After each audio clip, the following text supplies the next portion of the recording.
So today we will be completing the equivalent circuit of a transformer, of a practical transformer. That is what I have written, exact equivalent circuit of a transformer.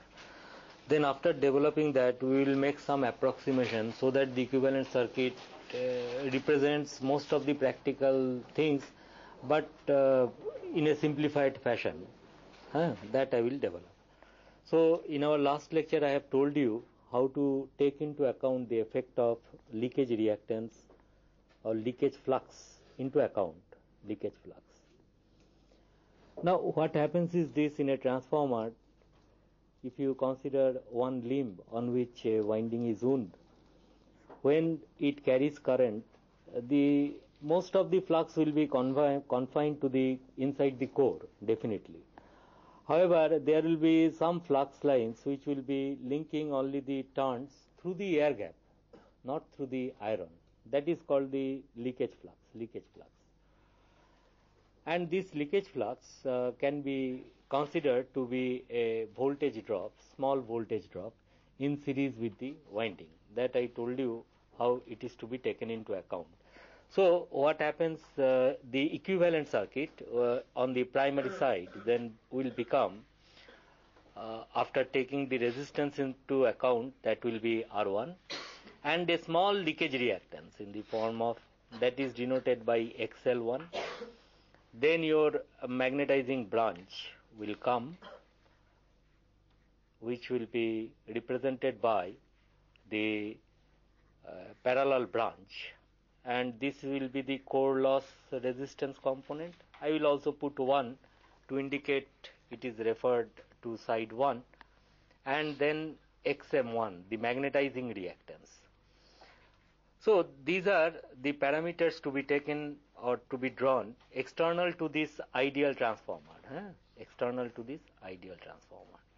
where there will be primary and secondary.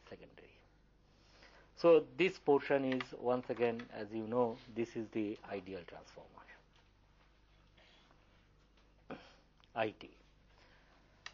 On the secondary side, similarly, there will be resistance of the winding, which can be considered to be taken in series with this one, R2, and then there will be leakage reactance on the secondary side as well, because secondary winding too will be carrying current when loaded, and therefore the secondary flux produced will have most of the fluxes through the core, but there will be small amount of flux completing its path through the air gap, through the air, and therefore that too can be taken as a leakage reactance drop, XL2. Remember, this XL1, XL2 does not represent the winding inductance. Let us forget about winding inductance now. It is a small leakage reactance whose value is small, and which takes into account accounts for the voltage drop due to the leakage flux. Leakage flux, as we know, does not take part into the energy conversion from the primary to the secondary side. So they are shown in series. Remember also that these are the two terminals which will be available to us for external connection. Inside this, we have modeled the transformer with these parameters. Okay, these are the terminals available to us. So if you now apply a voltage, AC voltage, the induced voltage E1 and E2 will be here, and if you think that a load is connected here on the secondary side, Z2, then it is time to distinguish between the applied voltage and the induced voltage. Obviously V1 and E1 cannot be equal, because there will be some voltage drop here, and also there is a parallel branch. Similarly, when you load the transformer, the voltage available across the terminals will be different from E2. So that voltage will be denoting by V2. So remember, V1, V2 are the terminal voltages, which can be measured by voltmeter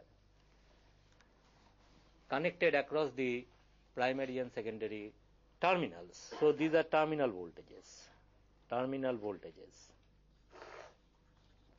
Whereas E1 and E2 you cannot measure as such, because those voltages are inside the transformer after taking these polarities into account. Nonetheless, one should remember that the values of R1 XL1, R2 XL2 should be what? For a good transformer, they should be very high or very low? As low as possible.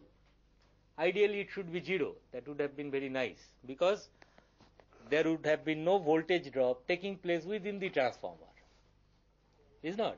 So, in general, for a well-designed transformer,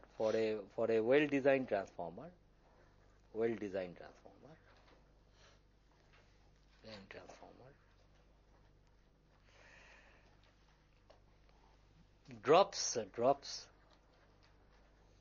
in R1 XL1 are quite small.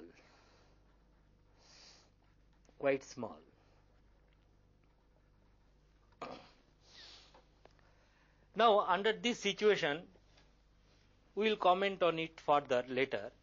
Under this situation, let us try to draw the equivalent circuit referred to a particular side. Suppose the exact equivalent circuit,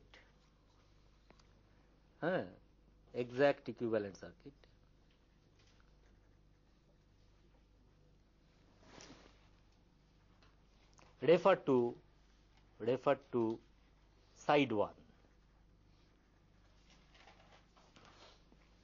How it will look like? It will be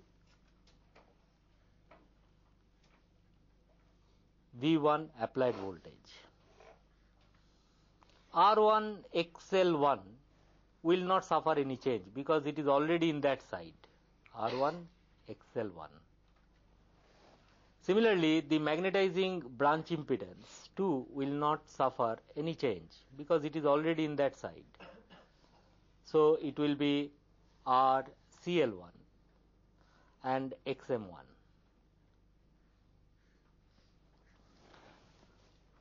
Then comes your this thing, R2 XL2 will be changed here, Z2 will be changed here, E2 will be changed here. So remembering this is an ideal transformer, we can invoke those ratios for converting this one. So here in series there will appear a resistance, which I should not call it now R2. It is written as R2 dashed, which will be equal to a square into R2. That is correct. So R2 dashed is the referred value of secondary winding resistance in terms of primary or side 1. Similarly, this leakage reactance, I will write it as XL2 dashed, and it will be equal to a square into XL2. And then your reflected terminals here. These are not the actual secondary winding terminals. This terminal is there, and then your load impedance, whatever is there, that will be there. That should be also Z2 dashed, and which will be equal to S square into Z2. Now, what will be this current? I should show. This will be I2 dashed, which will be equal to I2 by A. What will be this voltage? It will be some V2 dashed, not actual V2. And this will be equal to, in terms of actual V2, A into V2. Where A, once again remember, N1 by N2. And this is the applied voltage. So this will be the equivalent circuit referred to side 1. Now the idea is, if I know all the parameter values, R1, XL1, R2 dashed, XL2 dashed, and similarly load impedance, supply voltage is known, supply frequency is known, I can really solve this circuit. There is no doubt about it. I will find out what are the currents flowing in various branches, and then after I have solved this circuit, I will be perhaps interested to know in actual terms what is the secondary terminal voltage or actual secondary winding current. So those things can be easily done by remembering these transformations from one to the other side. So the idea is of an equivalent circuit, therefore one draws equivalent circuit. Probably in a power system there will be a large number of transformers connected, as I told you in my earlier lecture classes, because voltages are to be changed from one level to the other. So there will be, in a network, there will be several transformers connected of various turns ratios. So to analyze circuit problems, it is better to dispense with the actual transformer connection and make a equivalent circuit connection, so that it becomes as if a normal circuit diagram where no mutually coupled coil exists, and we can invoke all the known methods to solve those circuits like that. Okay. Now similarly, exact equivalent circuit only, suppose refer to side 1. The same thing I will draw. If I want to draw it, refer to side 1. I mean side 2 now.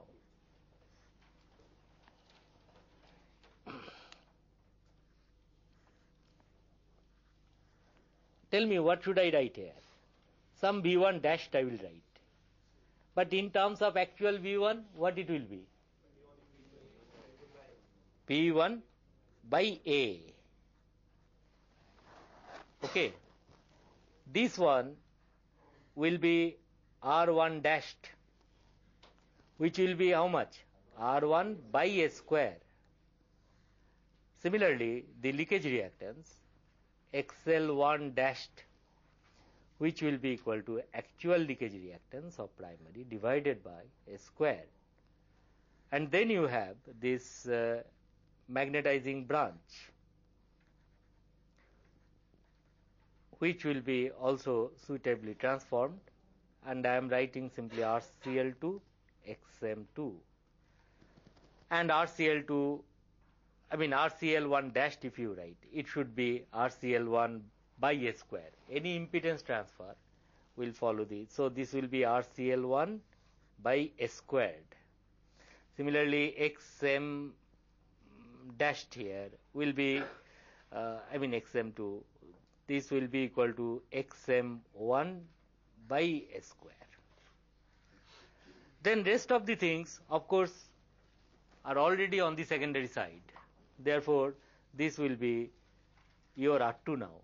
R2, this will be XL2, and this will be your actual Z2. So what is that XM1 dash? That is, this resistance is RCL1. You forget about this dashed if it bothers you. This is whatever RCL1 is there, that divided by A square. XM1 by A square. Okay. Transformed values. And R2 XL2. And then Z2 dashed. And remember, here is the terminal of the secondary. So this voltage will be V2. This voltage will be V2.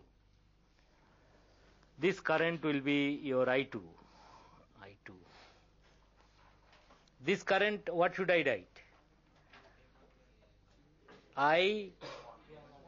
I1 into A. Like that it will continue, I think. This is the equivalent circuit. Now, with this equivalent circuit, we can also draw the phasor diagram. Okay. So let us draw the phasor diagram.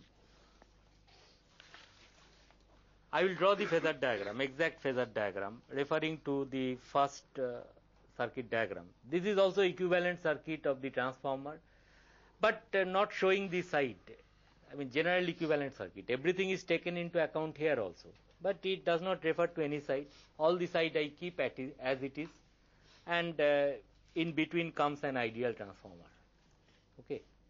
Now, in this equivalent circuit, let us draw the phasor diagram referring to this figure 1. So, suppose I call it some figure X.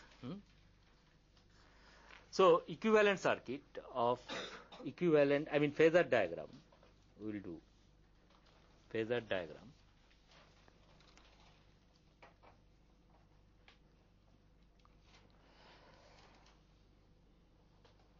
of figure X.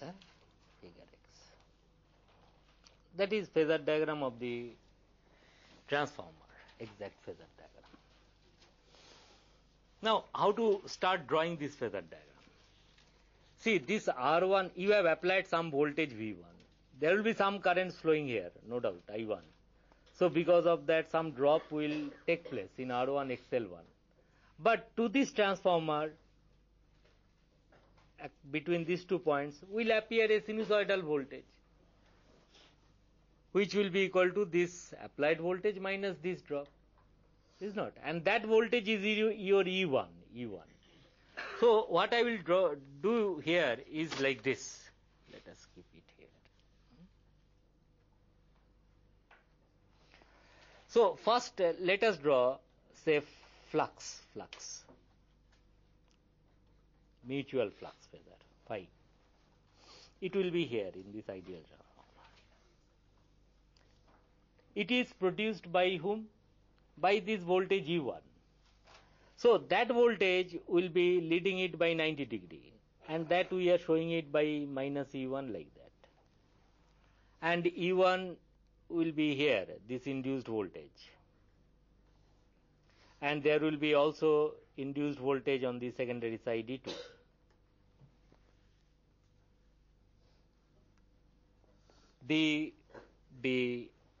This current I0, and this is your IM, and ICL, and this is your IM. ICL will be in phase with this minus E1, and IM will be lagging this minus E1 by 90 degree. So this current, no load current, will be like this, I0. And it has got two components. One can draw this one also, ICL and IM, and ICL, this one, ICL, IM. Now the important thing is, this minus E1 is not equal to your supply voltage, because there will be some impedance in between these two, R1, XL1. Okay. Now, what is the equation that is satisfied in this one? See, in this case,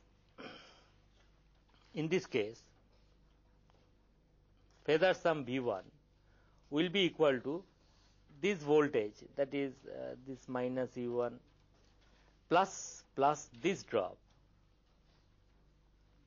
which will be I1 into R1 plus JXL1. This is the KVL equation on the primary side.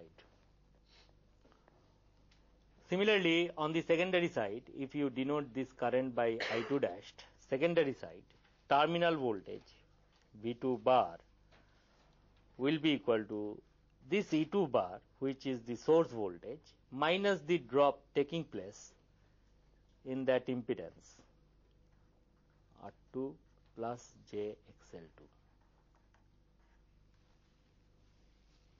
These are the two KVL equations which is satisfied. So this will help me now to draw the phasor diagram.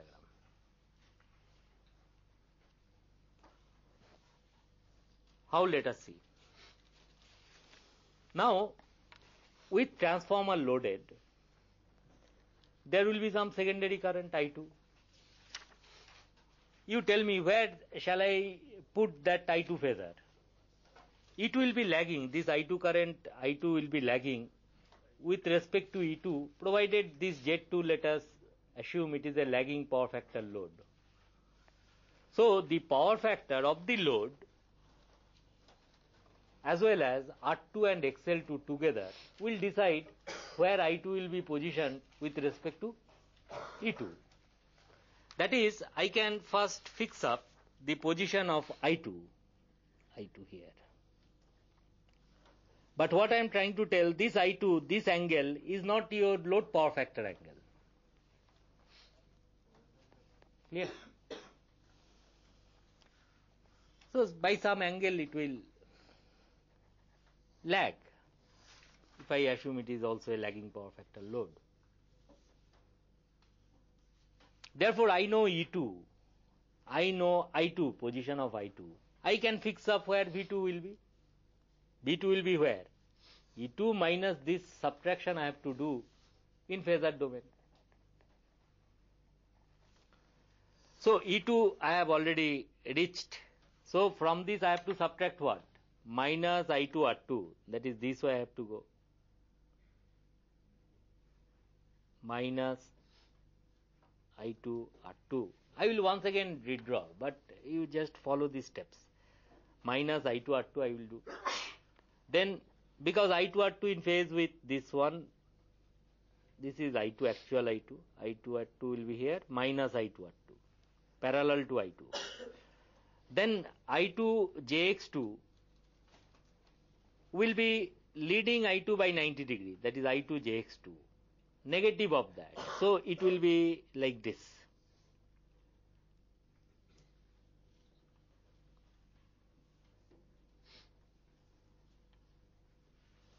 So this one was your E2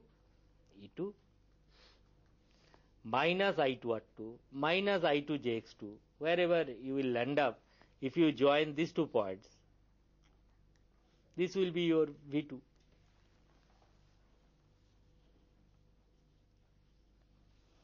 And then I can say this is my power factor angle of the load, theta 2.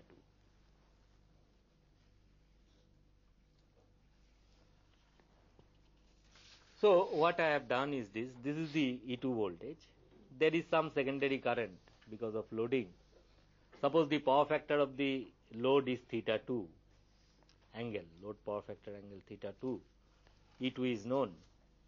So this current, whatever is supplied, will be lagging this voltage E2 by certain angle, which need not be theta 2. So suppose this is the position of I2. Then E2 is known. So from E2, if you subtract I2 R2 and I2 X2, you will land up with V2. So this will be the phasor diagram on the secondary side.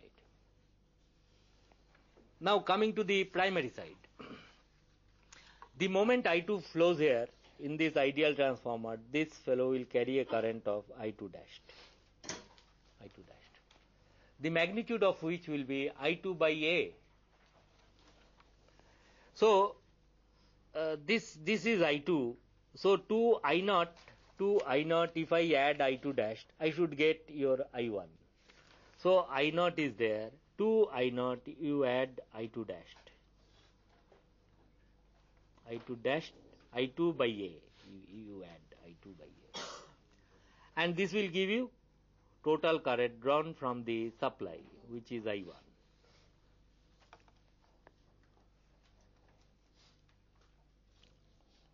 Now, where your supply voltage phasor V1 will be, to do that, we refer to this KVL equation. V1 will be minus E1 plus this drop. So, minus E1 is here. To this I have to add now I1 R1 and J I1 XL1. So, this is simple addition. There will be no reversal of phase. So, to this one you add I1 R1. Then to this you add I1 XL1 at 90 degree here. And then this one will be your supply voltage.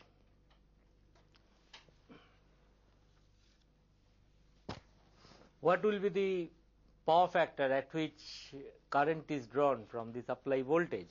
It is this angle, V1 I1.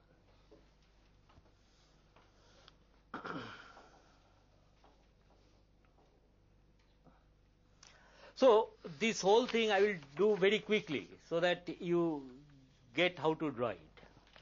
What you do, you first draw this one, flux here, flux phasor. Your induced voltage on the ideal transformer primary will be here, E1, and suppose it is a step up transformer, this will be E2. E2 I know. What will be the secondary current? Secondary current, let us assume you have connected lagging power factor load. So this will be somewhere here. I do not know. Somewhere here it will be lagging with respect to E2. I assume R2, XL2, etc. are known. So how to fix, where will be your V2, the terminal voltage? So V2 is equal to your E2 minus I2 into R2 plus JXL2, R2 plus JXL2. So this drop I have to do. So E2 is there. So from this you subtract this one and this one, and you get your V2. Then you show this is as your load power factor angle theta 2. Now primary side, this is E1. So minus E1 in normal ideal transformer, this would have been your supply voltage. But for the presence of R1 and XL1, this cannot be your supply voltage. Anyway, this is the voltage applied across the ideal transformer, and if you include the core loss and the magnetizing current, then this E1 is responsible for your I0, no load current, I0. Then on the primary side, the voltage equation is V1 is equal to this one, this phasor, plus of I1 R1 plus JXL1. So this I1 I have got. Then I will add, so this is I0. Now I have to get I1. So I1 will be 2 I0, you add this I2 dashed, which is equal to I2 by A. And then this will be your primary current I1. Then to this you add I1 R1 and I1, this is I1 R1. This one is I1 XL1, phasor sum, 90 degree, this one. And then join these two, and you will get the phasor diagram of the transformer operating at a certain load on the secondary side, and then this one is your power factor angle theta 1, etc. Anyway, this is quite, this complete phasor diagram. This one I can say complete phasor diagram.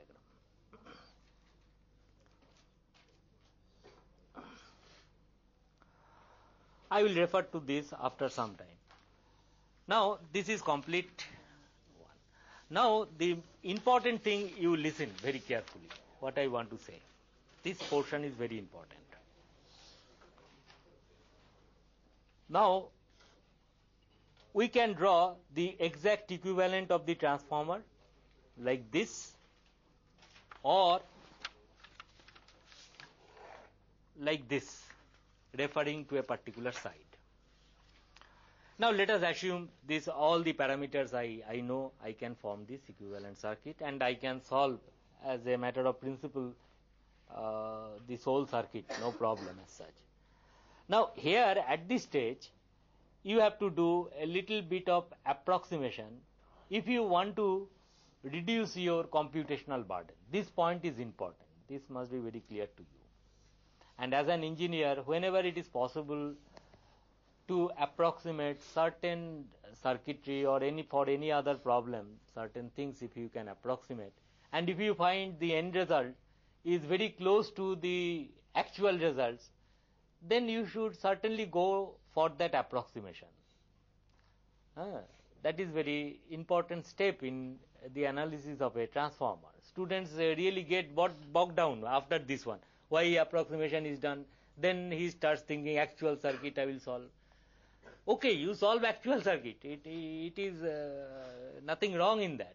But what advantage you will get after doing, because you find these two things are in series. There are another two impedances in parallel. This whole thing, you find out the equivalent circuit, all in complex numbers. Then that thing will be in series with this. Then divide by the voltage, you will get the current. Exact thing you will get.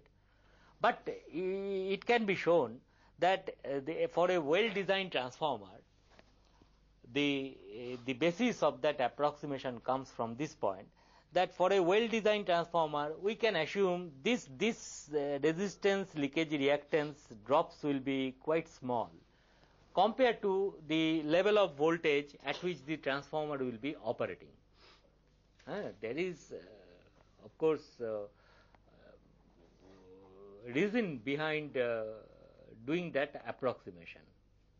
For example, these impedances RC L1 XM1 will be quite high compared to R1 XL1, etc. These are quite small. So whether some approximations can be done. In fact, if you, this is the exact equivalent circuit, if you bring this parallel branch in front of the supply and keep R1 XL1 in series with R2 dash XL2 dash, then let me first draw the equivalent circuit, how it will look like. Suppose somebody, that is the exact equivalent circuit. Somebody has drawn what I am trying to tell, that I will first make clear. If you do like this parallel branch, you bring it in front. Now approximation starts. It has nothing to do with now your exact derivation, etc. Approximation. You bring it here. Then you show these impedances R1 XL1 after this, and this reflected value, that is R2 dash XL2 dash here, and then the rest of the things keep as it is. That is the ideal transformer here,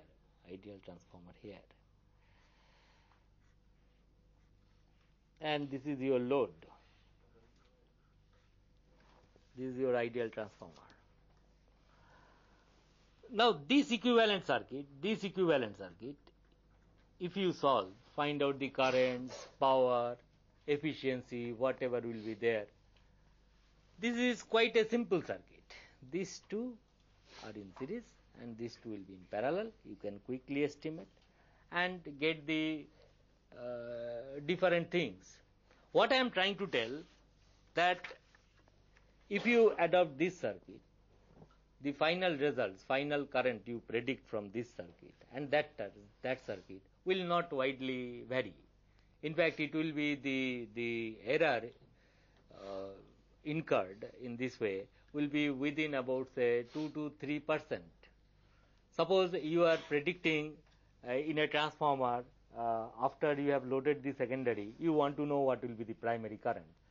You find after doing this, all these things taken into account at appropriate places, magnetizing branch at appropriate place, correct place, you calculate this current. Suppose you find out this current is about say 100 ampere current. Now what I am trying to tell, if you adopt this circuit and calculate this current, you will perhaps be very near to this 100 ampere, say 98.5 or 99 ampere. Are you getting? So why bother about so much complexity when you can simplify it? This should be very clearly borne in mind. At this level, an approximation is made in the circuit to take into account this one. But this is allowed by whom? This is allowed because of the fact these elements are quite small compared to these parameters, parallel branch parameters. In fact, this no load current, as I told you, is quite small. What is the order of no load current? About 5% of the rated current.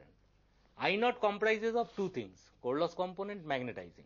Magnetizing current may be 2 to 3% of the rated current. Are you getting? So sometimes what is done, that to get quick results, in fact for deriving the regulations formula, etc., this branch is totally forgotten. Forget this branch altogether to get quick results to estimate the currents. You will further make error, but that does not matter much in order to calculate regulation and other things that I will derive later. So sometimes further approximation is made. Forget about this one. The equivalent circuit will simply look like a series 1 to calculate what will be the voltage across the load terminal, and this will be your V2 dashed. This is R1 XL1, R2, XL2, like that. And this is your supply voltage V1. Sometimes it is also done. That I will highlight at the appropriate places. Now, what you gain by approximating this one is this important thing. This whole thing in this branch can therefore be represented by a single resistance and a leakage reactance, where this is called RE1 plus JXE1,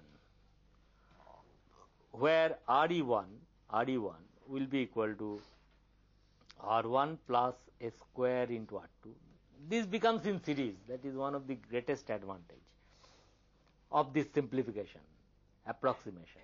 XE1 will be X1, XL1 plus S square XL2 leakage reactance.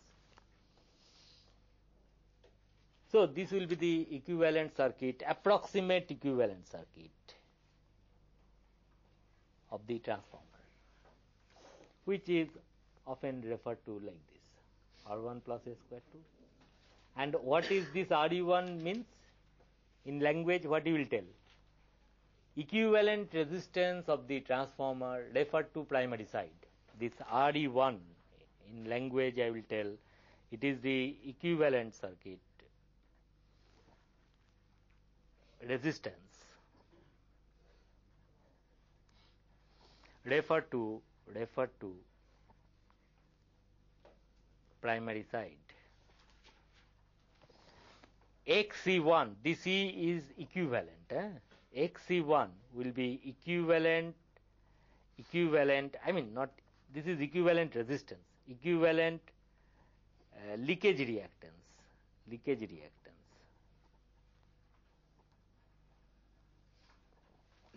Referred to secondary side, primary side.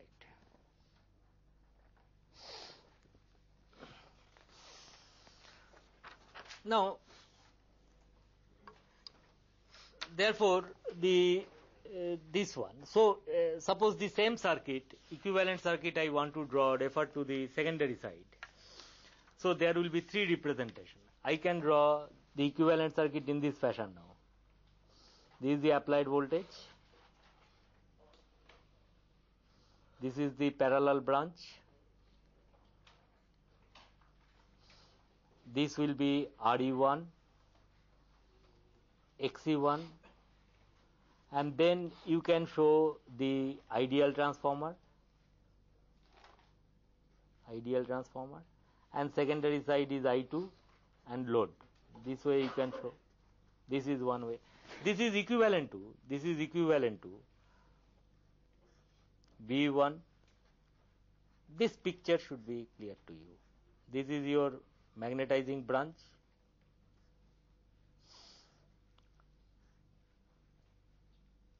This is RE1, XE1, and then you show everything with referred to this one. These are same, one and the same thing. This is equal to S squared Z2. This is your I2 dash then now, and so on.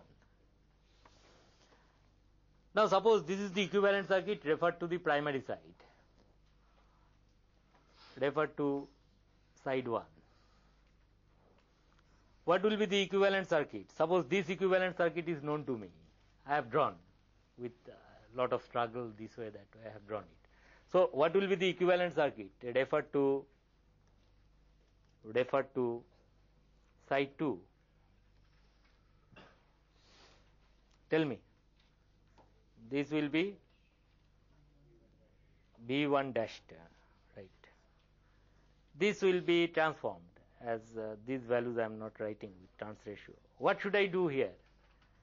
I should write RE2 and XE2 and then your impedance. But what should be your RE2? Those things are there, but suppose this circuit I have drawn already. It will be simply RE1 by S square. Don't now go once again to R1, R2 separately and try to do it. Suppose by some means you have drawn this one. Then transformation from one side to the other, just follow this straight away. It will give you same result. This is V2 and this is your Z2.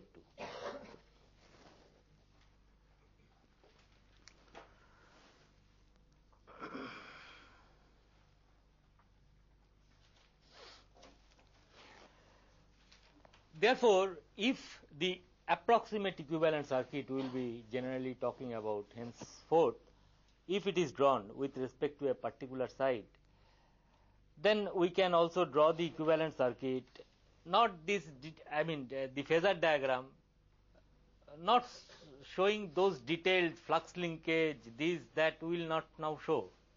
For example, what will be the phasor diagram of the equivalent circuit? Once you have drawn this circuitry, there is no flux, nothing like that. Everything has been taken into account, transformed.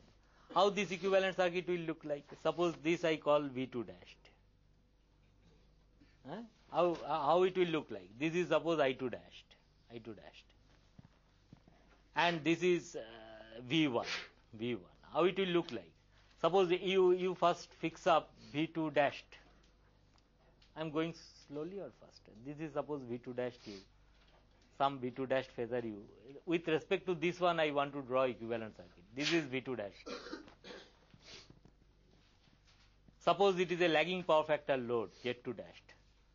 Suppose load power factor is known, theta 2 something. So I2 position I can fix, I2. This is suppose load power factor angle theta 2. Then tell me what will be V1? What is the KVL? This is I2 dashed. So V1 phasor is nothing but V2 plus I2 into this RE1 plus JXE1. So how it will look like? RE1 plus JX1. This will be your V1. Now in this phasor diagram, what I am trying to tell, you need not show all, because this is a simple circuit. Circuit means a circuit without any coupled coils. So if you show this voltage, this current, you can find out input voltage, things like that. This current you can calculate. Okay, you want to add this one, V1 is known, so I0 will be somewhere here. With this you can add I2 dash to get I1 completely like that. Is that point clear? So equivalent circuit, if you have drawn the equivalent circuit referred to a particular site, then you can also draw the phasor representation of that circuit. So this I will not say the, equivalent circuit of the transformer, but based on the approximate equivalent circuit referred to a particular site like that. Now I will tell you how to find out these parameters, RE1, XE1, before going further. So equivalent determination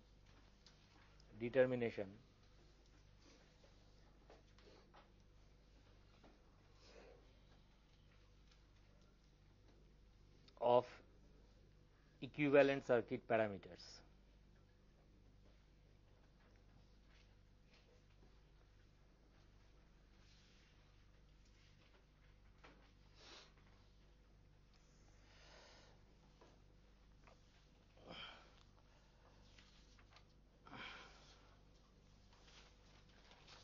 Now I would just like to tell one thing, because in my earlier class somebody asked, and also we thought, I told you that I will defer the answer at a later stage.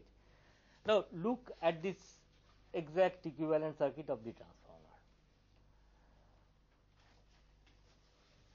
In this transformer, strictly speaking, you answer me whether the flux level in the core will remain same as you go from no load to the full load condition.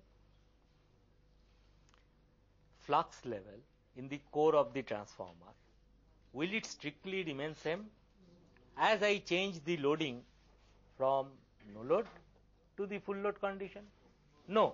Because of what? Because the voltage applied across this branch, which decides the magnetizing current, hence the level of flux, is not constant.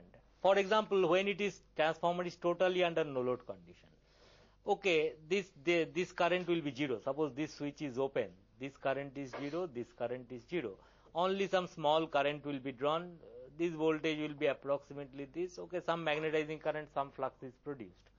But as you go on increasing the load, that is, you are trying to extract power out of the secondary, that is I2 is there will be I2 dashed. The drop in R1 XL1 will now become more. As you go on increasing the load on the transformer, the drop here will be more. So voltage available to create the flux or the magnetizing current will become less. So flux level in the core of the transformer from no load to full load, strictly speaking, is not constant. But as I told you, for a well-designed transformer, these R1 XL1 values are quite small. So it will be not very much erroneous to say that flux level in the core practically remain constant from no load to full load operation, because the drop taking place in R1 XL1 will be small. Are you getting? So we say that approximately for all practical purposes we can say the flux level in the core of the transformer remains constant. So this one is there, therefore. Now determination of equivalent circuit parameter. Today I will only tell you the name of the tests. Two tests are performed: open circuit test and short circuit test.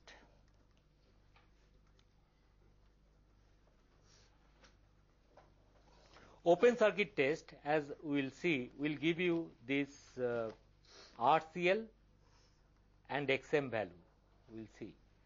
And the short circuit test will give you RE and XE it will give. Generally, for all machine testing, you will find these two kind of tests will be always done. Open circuit, short circuit test is one of them. So in open circuit test, what you do, you give supply to the actual transformer at rated voltage, and connect ammeter and then wattmeter like this, and on the secondary side, other side, you leave it open circuit, nothing is connected.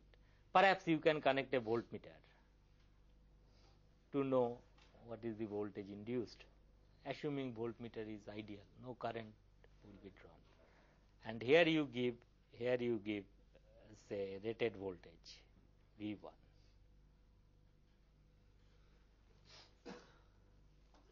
So note down this applied voltage, which is V1, note down this ammeter current, which will be your I0, and note down the wattmeter reading, which I will call it W0. Tell me, this ammeter reading will be which current? What should I call it? No, not magnetizing. You should call it no load current, because no load current comprises of IM and ICM. So you apply here rated voltage, I0 and W0. W0 will record what? Cold loss. Strictly speaking, it should record, because this is the exact equivalent circuit. I have energized this one, connected ammeter here, is not? So it will be cold loss as well as copper loss in R1, but which is quite small. So next time I will continue with this.